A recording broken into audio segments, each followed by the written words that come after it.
9. शिवाजीराजे सायंकाळी आपल्या सहकाऱ्यांबरोबर पाय मोकळे करून मिर्झा राजांच्या डेऱ्यात आले. राजांना पाहताच मिर्झा राजांनी राजांना हाताशी धरून आत आणले. डेऱ्यात उदयराजे, उग्रसेन, त्याचबरोबर बैठकीवर बसलेले उमदे फिरंगी यांकडे राजांचे लक्ष गेले. मिर्झा राजांनी मनूचीच ओळख करून दिली. मनूचीच्या अभिवादनाचा स्वीकार करून राजे म्हणाले, आपल्या तोफखान्याचे हेच प्रमुख ना? मिर्झा राजे आश्चर्याने उद्गारले, आपल्याला तेही माहीत आहे. राजे नुसते हसले. मिर्झा राजांनी सांगितले, आमचे मनूची नुसते तोफखान्यात हुशार नाहीत, ते बुद्धिबळही चांगले जाणतात. राजांनी हसून मनूचीकडे पाहिले. राजे म्हणाले, मग आमचं आणि याचं जमेल? आम्हालाही बुद्धिबळाचा विश्वास आहे. वा, आम्हाला हे माहीत नव्हतं. मिर्झा राजे म्हणाले, तुमची ना नसेल तर एक डाव मांडूया. काही हरकत नाही, पण 10च्या. राजांना पुढे बोलू न देता मिर्झा राजे म्हणाले, ते होऊन जाईल. बुद्धिबळाचा डाव मांडला गेला. 2 भरजरी लोडांना टेकून दोघे बसले होते. मध्ये चौरंगांवर बुद्धिबळाचा हस्तिदंती पट मांडला होता. मनूची डाव पाहत शेजारी बसला होता. डाव सुरू होऊन बराच वेळ झाला. मिर्झा राजे वारंवार हुक्का पीत होते. साऱ्या डेऱ्यात शांतता पसरली होती. समया प्रज्वलित झाल्या होत्या. राजांची सरशी स्पष्ट दिसू लागली. मिर्झा राजे अस्वस्थ बनले आणि राजांनी मिर्झा राजांना शह दिला. मनूची हसला. मिर्झा राजांनी मनूचीकडे पाहिले. मनूचीने खांदे उडविले. मिर्झा राजे विचार करीत होते. शह सुटण्याची शक्यता दिसत नव्हती. मिर्झा राजांनी हुक्क्याची नळी फेकली. ते म्हणाले, राजे, आपकी जीत, हम हार गए. सारी उम्र डाव खेळण्यात गेली, पण आज तुमच्याकडून हार खावी लागली. राजांच्या चेहऱ्यावरचे स्मित त्या बोलाने विरले. राजे खिन्नपणाने म्हणाले, राजाजी, या डावाला कसली किंमत? हाच खेळातला डाव प्रत्यक्षात उतरला असता तर? मिर्झा राजांनी राजांच्या नजरेला नजर दिली. मिर्झा राजे शांतपणे म्हणाले, ती शंका जरी असती तरी आम्ही डावात उतरलो नसतो. क्षणात दोघे मनमोकळेपणाने हसले. सेवकाने ताटे तयार असल्याची वर्दी दिली. मिर्झा राजे म्हणाले, चला राजे, चला. माफी असावी, मी एकच वेळ भोजन करतो. फलाहार तरी कराल ना? मिर्झा राजांच्या सह शिवाजी राजे उठले. पाठोपाठ मनूची, उग्रसेन, उदयराजे जात होते. फलाहार करून राजे डेऱ्यात आले. डेरा अनेक समयांच्या उजेडात प्रज्वलित झाला होता. राजे बैठकीवर बसले होते. हिरोजी आनंदराव शेजारी उभे होते. घाटाघाटींसाठी बोलावण्याची राजे वाट पाहत होते आणि पंतांनी वर्दी आणली. उदयराजे, मुनशी आणि सूरजसिंग कछवाह येत आहेत. दोघे आत आले. मुजरे झाले. राजांनी विचारले, चलायचं कुठं? उदयराजांनी विचारले, वाटाघाटीला. त्यासाठी आम्ही आलो. मिर्झा राजांनी तहाचा मसुदा तयार करायला आम्हाला पाठविला आहे. आणि मिर्झा राजे, ते हजर राहणार नाहीत. राजे विचारात पडले. त्यांनी निर्णय केला, ठीक आहे, आपण बोलू. तहाची बोलणी सुरू झाली. उदयनराजांनी आपली मागणी मांडली. राजे ते ऐकून चकित झाले. राजांनी खूप विनवणी केली. राजांच्या विनंतीनुसार कछवाह मिर्झा राजांच्या डेऱ्यात खेपा घालीत होता. पण मिर्झा राजे मागणीतला 1 किल्ला अथवा 1 सुरती रुपया सुद्धा कमी करायला तयार नव्हते. राजे पुरे सापडले होते. अखेर राजांनी तह मान्य केला. राजांनी आपले 23 किल्ले व त्याबरोबरचा 4 लक्ष होनांचा मुलूक बादशहाच्या पदरात टाकला. राजांच्या ताब्यात अवघे 12 किल्ले आणि लाख होनांचा मुलूक राहिला. ज्याचा वसूल नाही तसा तळकोकणचा मुलूक राजांच्या ताब्यात राहिला. राजांच्याकडे राहिलेल्या मुलुखातून राज्याचा खर्चही भागणे कठीण होते. राज्य विस्तारासाठी राजांनी आदिलशाहीचा बालाघाटाखालील 9 लाख होनांचा मुलूक जिंकण्याची तयारी दाखविली. ती अट मान्य केली, पण त्यासाठी मिर्झा राजांनी 40 लाखांची खंडणी राजांवर लादली.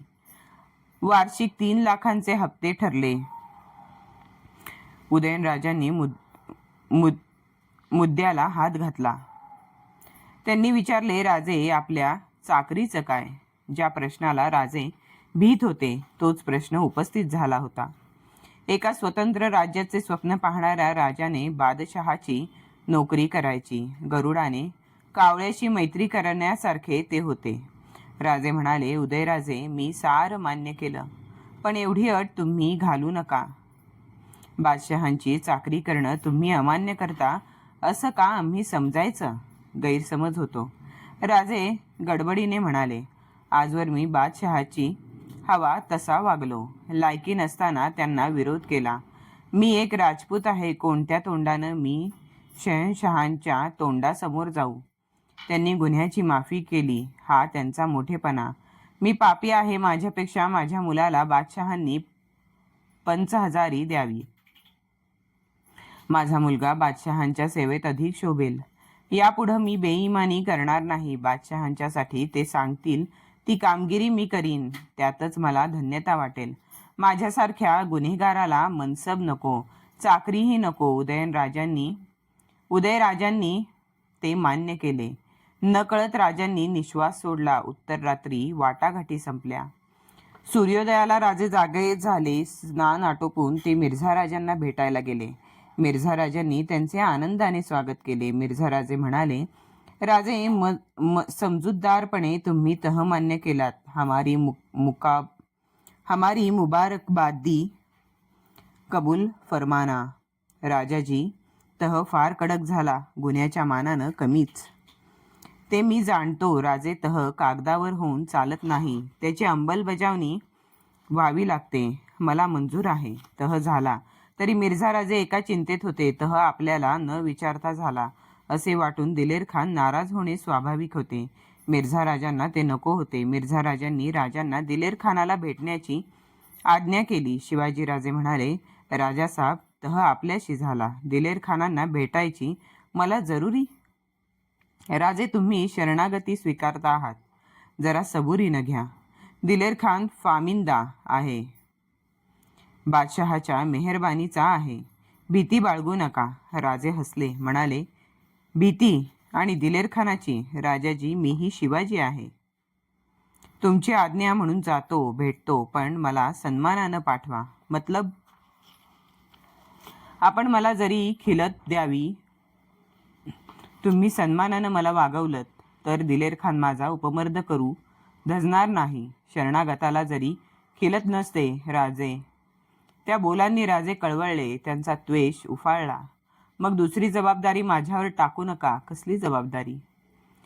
राजाजी, तुम्ही वडील आहात, राजपूत आहात. तुमचे बोल मी ऐकू शकतो, पण तो दिलेर खान काही वाकडा वागेल तर त्याची इज्जत ठेवणं मला कठीण जाईल. तसं घडून तुम्हाला कमीपणा येऊ नये म्हणून जरी खिलत मागितली. ज्या शिवाजीनं आजवर अनेकांच्या खिलती छिनावून घेतल्या, तो शिवाजी खिलत मागेल कशाला? मिर्झा राजे एकदम पुढे झाले. त्यांनी राजांचे दोन्ही खांदे धरले. गहीवरून ते म्हणाले, राजासाहेब, कसल्या दुर्दैवी परिस्थितीत आपण भेटतो आहो. तुमच्या प्रत्येक बोलानं आमचं मन उचंबळून येतं. कितीही कठोर व्हायचं ठरवलं तरी तुमच्या शब्दांनी आमचं मन विरघळून जातं. मिर्झा राजांनी राजांना खिलत दिली. राजा रायसिंहाबरोबर 2 प्रहरी शिवाजीराजे चांदीच्या हौद्यात बसून हत्तीवरून दिलेर खानाला भेटायला पुरंदरवर गेले. शिवाजी राजा भेटायला येतो याचा दिलेर खानाला अभिमान वाटला. त्याने राजांचे स्वागत केले, तहाचे कौतुक केले. भारी तलवार राजांना नजर केली. राजे दिलेर खानाला भेटून माघारी आले. रात्री मिर्झा राजांचा डेरा विशेष सजविला होता. रुजाम्याच्या गालिच्यांची बैठक अंथरली होती. मिर्झा राजांनी राजांचे स्वागत केले.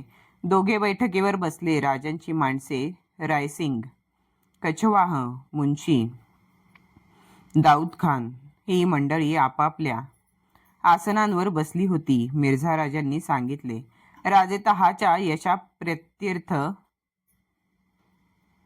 आज आम्ही आपल्याला राजपूत गाणं ऐकवणार आहोत. पण आम्हाला गाण्यातलं काही कळत नाही. थट्टा सोडा राजे. तुमच्यासारख्या कदरदान शुराला गाणं अप्रिय व्हायचं नाही.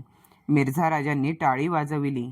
साफा बांधलेला एक उमदा राजपूत आत आला. त्याच्या हातात खंजिरी होती. मुजरा करून तो मधल्या बैठकीवर बसला. मागे साथीदार ढोलक घेऊन बसला होता. मिर्झा राजांनी ओळख करून दिली. राजे, हा आमचा हिरा सिंग. आवाज पहाडी आणि भावपूर्ण आहे. हिरा सिंग, राजे साहेबांचा दिल खुश होईल असं गीत गा. बसल्या जागेवरून हिरासिंगानं मान तुकविली.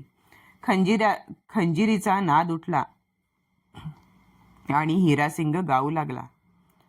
केसरिया बालम आओ जी पधारो आम्हा देस, साजन साजन मई करू और साजन जीव जडी, साजन फूल गुलबरा और सुंघू घड़ी घड़ी, साजन जाता कह गया और कर गया कोल अनेक, गिनता गिनता गीस गई म्हारी आंग लियोरी रेख, साजना आया रे सखी और कई मनुहार करू, पहले पातल प्रेमरी फिर दोनों नैन धरो.